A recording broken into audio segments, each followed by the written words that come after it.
Bastiaan risked a lot during his time in Cuba, accompanying civil society activists, human rights activists in their path towards freedom and towards achieving our civic and political rights.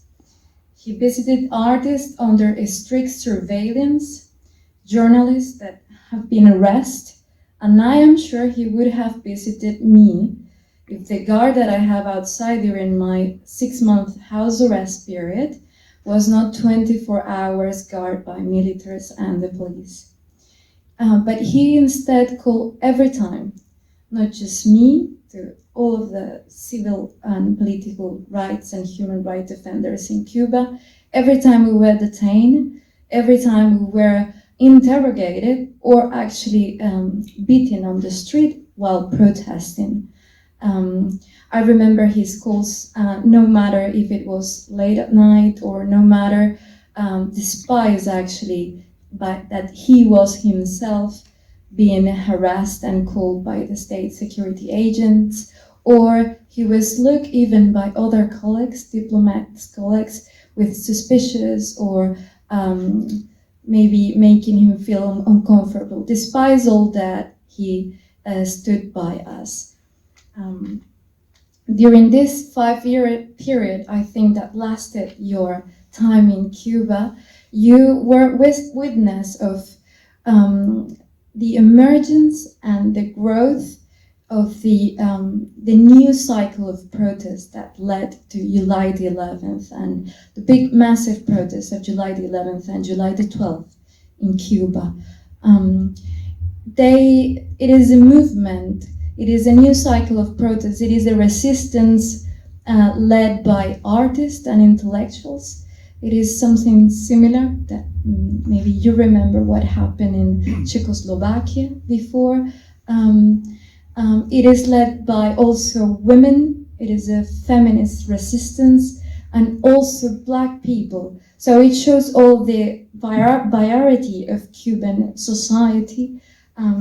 It is also most of the people that protest on July were young people. And their political ideas come from the arcs of the left. This is something a message I want to convey to Europe. Resistance and opposition in Cuba, especially the one that has led to this protest, it is not just the traditional opposition, that conservative opposition in Florida exile. These young people are a whole range of sensibilities from the left, from anarchists to social democrats, even communists that actually are in opposition to the authoritarian regime that we have had 63 years now.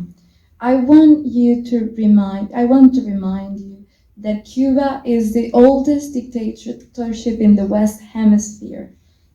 I also want you to know, according to International Amnesty, that Cuba has now more political prisoners than Venezuela and Nicaragua combined in absolute numbers. And they are facing up to 30 years in prison. Young boys of 18 have been sentenced with 18 years, which is the same age they have. I want to end with a question to Europe. Does Europe want to accompany Cubans in this path, in this transit towards democracy, or with silence, does it want to contribute to the regime military joint that has oppressed Cubans for almost 70 years? Thank you so much. Bastiaan, you will always be very welcome in my country. Please accept this award as a sign of gratitude to your work. Thank you.